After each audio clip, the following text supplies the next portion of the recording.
2014 wasn't really a standout year for video game releases in my opinion, not seeing that many big releases, but the ones that we had were Dragon Age Inquisition, Middle-earth: Shadow of Mordor, and Destiny! Now, Destiny was my jam, even though I started it in 2015, and it is easily the franchise that I have played more than any other, bar none, but even that is not Game of the Year for me, as let's be honest, vanilla Destiny was famously lackluster. So to me that leaves one game for the Game of the Year shout, and that honour goes to Wolfenstein: The New Order, as it ushered in the revival of high-paced arcade type shooters, leading to a decent set of sequels well besides this, and heavily inspired the revival of Doom in 2016, and I especially hold the recent Doom games in high regard, but like the 90s, Wolfenstein was first. Wolfenstein: The New Order presents an alternate history where the Nazis won World War II, leading to a dystopian world under their oppressive rule. The game's premise follows the protagonist, BJ Blazkowicz, who awakens from a 14-year coma to discover the grim reality of Nazi dominance. Set in the 60s, the game unfolds with an advanced Nazi war machine controlling the globe. Blazkowicz, a war hero believed to be dead, joins the resistors to thwart the Nazi regime. The narrative is rich with complex characters. The story delves into themes of sacrifice, resistance, and the consequences of authoritarianism. And as Blazkowicz, players traverse a variety of environments, from Nazi-occupied cities to secret research facilities, and even the moon, engaging in intense firefights against more technologically advanced foes. The game combines gripping storytelling with visceral first-person shooter gameplay, offering a blend of action, stealth, and exploration. It introduces futuristic technology and weapons such as laser rifles and giant robotic foes, reflecting the Nazis' scientific advancements in this alternate timeline. Beyond the intense combat, the game explores the personal struggles of Blazkowicz, haunted by memories of the war and grappling with his place in the world dominated by tyranny.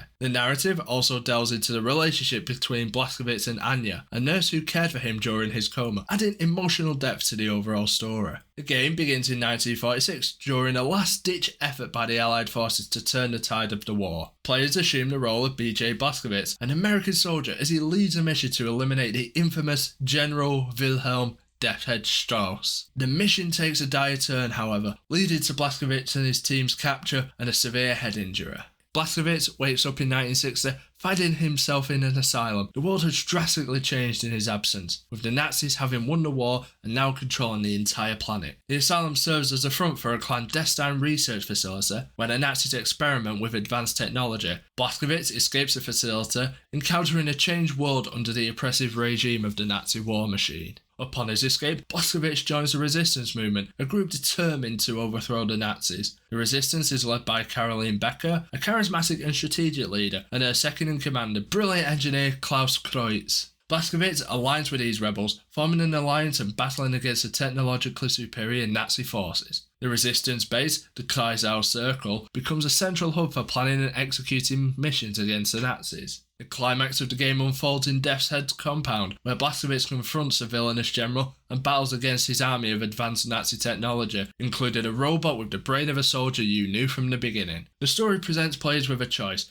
affecting the outcome of the ending, which I love. Death's Head demise, while satisfying, is not the end of the struggle, as the resistance faces the larger challenge of dismantling the Nazi regime and restoring freedom to the world. Wolfenstein distinguishes itself with a fast-paced and intense gameplay, a characteristic that significantly influenced the development of Doom in 2016. The game's design prioritises swift and fluid movement, aligning with a player's need to navigate through challenging environments and engage in frenetic firefights against technologically advanced forces. The core of the gameplay lies in its first-person shooter mechanics, offering players a diverse arsenal of weapons to combat the variety of enemies. From conventional firearms to futuristic Nazi technology, the game encourages experimentation with different tools of destruction. The pace of combat is relentless, with enemies often attacking in waves requiring quick reflexes and strategic thinking. The level design complements the game's fast-paced nature. Levels are crafted to encourage dynamic movement, featuring vertical spaces and opportunities for players to use the environment to their advantage. This design choice enhances the overall sense of urgency, as players must constantly be on the move, seeking cover, and adapted to the challenging battlefield. The game introduced a dual-wielding mechanic, allowing players different ways of playing for a more versatile and powerful combat approach. This feature adds to the intensity and enjoyment of the action as you feel so powerful with two automatic rifles in your hand. I mean, Who wouldn't? In addition to the traditional run and gun approach, the game incorporates stealth elements sometimes. Players have the option to sneak through certain sections, taking out enemies silently and avoiding direct confrontations. And this dual nature of gameplay, seamlessly transitioning between stealth and all-out action, contributes to the overall dynamic experience. As said before, Wolfenstein introduces players to a diverse and compelling cast of characters within the resistance movement known as the Kreisau Circle. Each member brings unique skills, personalities and perspectives to fight against the Nazis, contributing to the overall richness of the game's narrative. The leader of the Kreisau Circle, Caroline Becker, is a strong, charismatic and strategic figure. Despite the challenges of living under Nazi oppression, Caroline remains dedicated to the resistance cause. Her leadership is pivotal in organising the rebels and orchestrating missions against the Nazis. As the chief engineer of the Kreisau Circle, Klaus Kreutz is the mastermind behind many of the resistance technological advancements. His inventive genius contributes to the development of advanced weaponry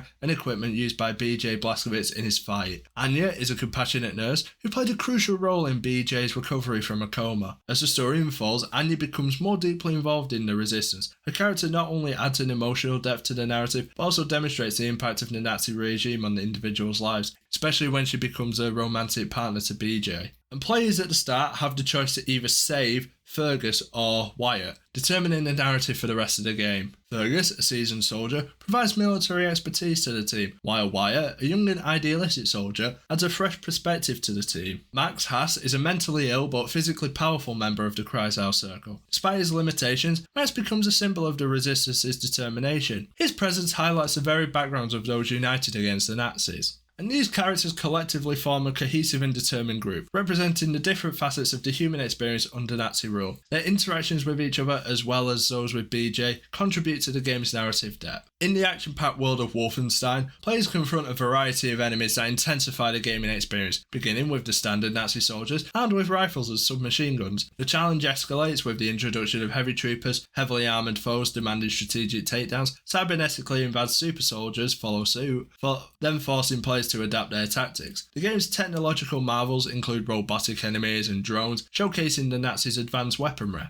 Beyond the standard enemies, the boss fights add a thrilling dimension, from the fiery Panzerhund to the colossal London Monitor. Like, how does BJ fight the London Monitor, really? Each encounter presents unique challenges, requiring players to use the environment wisely and showcase precision shooting skills. The ultimate showdown comes with General Death's Head, the mastermind behind the Nazis' technological prowess, blending intense combat with narrative significance. These enemies and boss fights contribute to the dynamic and immersive gameplay of Wolfenstein, ensuring an unforgettable gaming experience. The game starts players off with standard firearms such as pistols and assault rifles, providing reliability in the face of a common Nazi infantry. As players progress, they gain access to more potent weapons like shotguns and machine guns, offering increased firepower to handle the escalated threat posed by the Nazis. The arsenal takes a futuristic turn with the introduction of advanced Nazi weaponry. The Laserkraftwerk, however you say that, a high-energy laser cutter, becomes a versatile tool for slicing through obstacles and enemies alike. The weapon customization system allows players to find and enhance their firearms, adding scopes, silencers and other attachments to adapt to the various combat scenarios. Players also encounter heavy weapons like mounted turrets, providing a satisfying sense of power against tougher adversaries. The variety of weaponry ensures that players can approach encounters with creativity, adapting their loadout to the challenges presented by the diverse enemies and intense boss fights. The levels in Wolfenstein are carefully designed to complement the game's fast-paced nature. The linear aspects guide players through a gripping narrative, offering a sense of urgency as they navigate Nazi-occupied locations.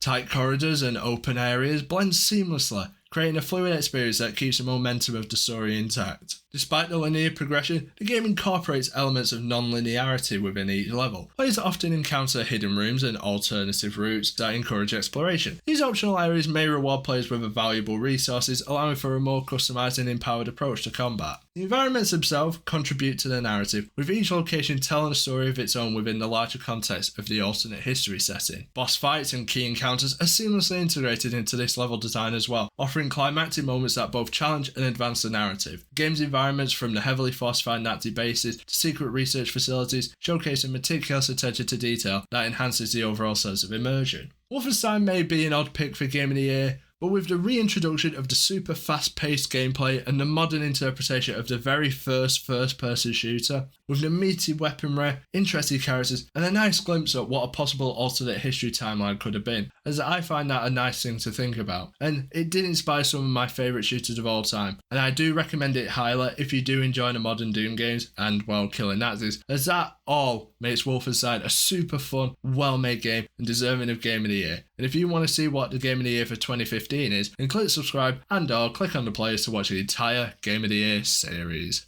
Bye bye.